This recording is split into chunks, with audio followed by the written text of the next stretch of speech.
Yun, automatic works. Ayan, mayroon tayong inaangat na ano, Hiace Grandia. Eh, ang problema dito sa kanya pinapano lang daw, pinapa-PMS. Kaya lang isasama na rin natin tong tagas kasi ang tagas na to delikado nandito sa timing belt. Yan o. Okay. Tapos dito naman sa kabila, pansin natin, yan, valve cover gasket, nahulog na siya dito. Okay. Ito ay general PMS. Yung turbo na to lilinisin na rin natin kasi first time 117,000 ang takbo niya. Tapos sinabay na rin natin yung inhibitor sensor niya. Ayan, kasi mayroon siyang problema, nag-check engine minsan naman okay. Okay, ito ay Super Grandia, nasa ibabaw. Ayan, nakaangat. Alright. Hydraulic tensioner. Yan, original. Yan, valve cover gasket, Toyota. Tapos ito naman timing belt. Tapos ito naman yung ATF filter. Okay. Baba na natin yung ano mo, yung wheel pan mo. Ayan, talagang first time po siya nabuksan. Ayan, mapapansin natin tong ano mo, nandito lahat yung dumi. Ayan. Yan, dalawa po itong magnet. Yan.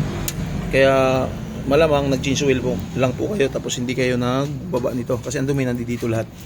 Tapos ngayon ito, oil filter papalitan natin. Ito nga, dumikit dito yung isa. Ano yan? Alright. Ayan, nabuksan na natin yung makina mo. Intake manifold tapos na, valve cover gasket tapos na rin. Ngayon sa timing belt tayo. Kaya kung mapapansin natin, kaya siya talaga nagigita dahil dito sa ano na to, wheel seal. Buksan natin. Ayan, tanggalin natin. Ayun, kita na naging problema. Ayan, wheel seal, kailangan natin palitan para mawala itong tagas bago natin siya i-engine wash. Okay, hanggang baba na, kumalawa na. Alright, so ito na, ini-engine wash na natin kasi after natin mag intake manifold, mag turbo cleaning, ayan, nagpalit tayo ng valve cover gasket dahil may tagas. Ito, ini-engine wash, timing belt pa pala. Doon sa wheel seal, doon yung napakalakas na ano, na tagas doon sa ilalim daw, sa timing belt sa ilalim, yun, dudukutin sa ilalim talaga yan dahil nga ang sabi ng customer, kailangan wala doon siyang makitang ano, wala siyang makitang tagas kasi ito nga naman talagang nagigitata ang tagas. Yan, lagyan mo siya ng ano. Yan, pag once na nalinis na po yan, saka na po natin susukatin yung langis, yung ATF, kasi nagpalit na rin tayo ng langis dito ATF filter, ATF fluid. Yan, nagpalit na rin tayo. Malaki-laki din ang trabaho na ginawa rito. Okay, mamaya saka natin i-start pag naging okay na. Alright.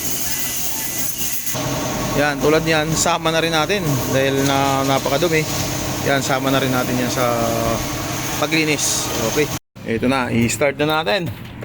Bago nating engine wash, PMS, turbo cleaning. Ayan, on. Start. Yun.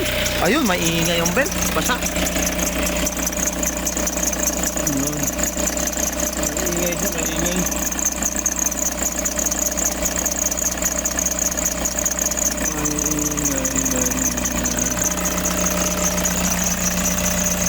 Maingay yung belt.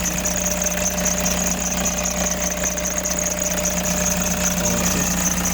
Papatuyuin na lang natin yan.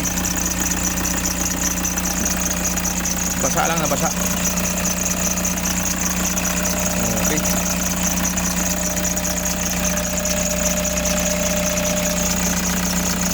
Road test na lang natin ito pagkatapos. Okay na rin yung ATF. Alright.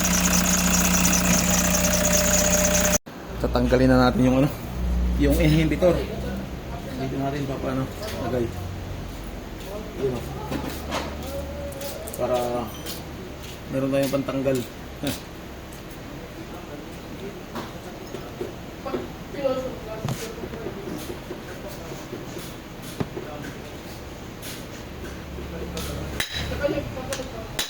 takbo. Matigas. Matigas.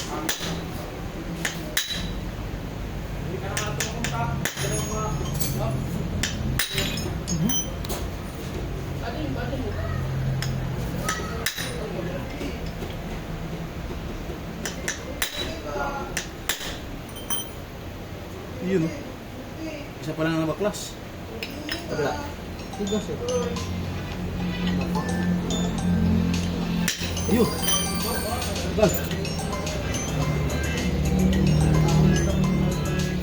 Alright. Yun. Dati nahirapan ka. Nahirap sila pala yun. Sa akin mo ng video mo. Palitan mo yan.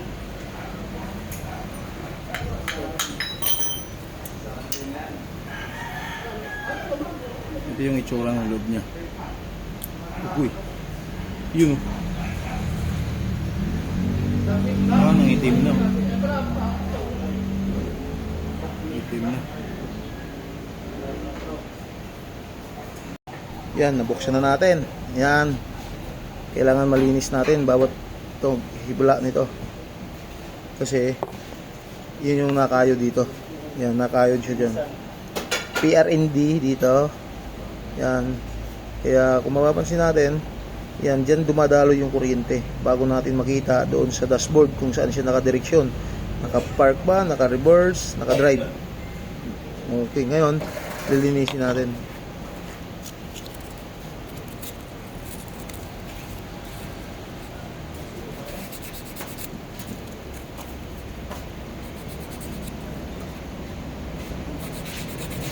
Alright. Tapos, linis. Ayan, nalinis na natin. Tapos lalagyan natin ng grasa. Ayan yung grasa sa gilid. Ayan. Ayan. Nalinis na natin. Okay, tapos yung kabila. Ayan. Nalinis na rin natin yan. Tapos lalagyan natin ng silikon. Silikon yung grasa. Ayan, lalagyan natin ng grasa. Bagya lang, yung para bang madadaanan lang siya.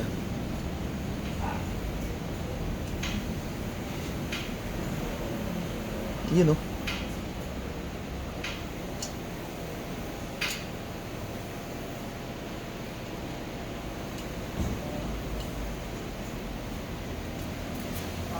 Okay.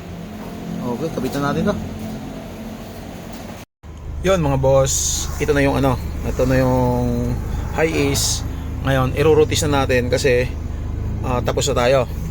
Ngayon, nangyari dito, nagkakaroon siya ng check engine dyan. Pag ini-scan mo, yung inhibitor sensor doon sa transmission, yung PRND, ayan, PRND, yun ang nalabas. Ayan, rutis tayo. Okay.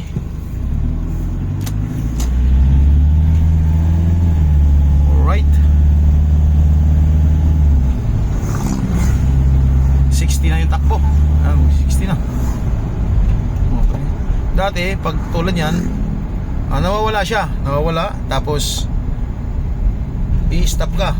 Halimbawa, pag i-stop mo, patay yung halos. Halimbawa, papatayin mo yung susi. Pagkapatay mo ng susi, bago magpatay ng susi, kukurap yung check engine. Kukurap. Ayan, tulad yan dito. Parking tayo. Yan. Yan, tulad yan. Kukurap yan, mananatili ang check engine dyan. Ngayon, park natin. Patay muna tayo ng aircon. Yan. Tapos, patay makina. Okay? Tapos, on, start. Ayun, ni-start natin, nawala na. Nawala na yung nawala na yung pinaka check engine niya. Yan ang nadali natin yung sa inhibitor switch. Okay, yan, repair lang natin kasi may kamahalan eh. Kulang-kulang 10,000 ang original na talagang brand new. Alright.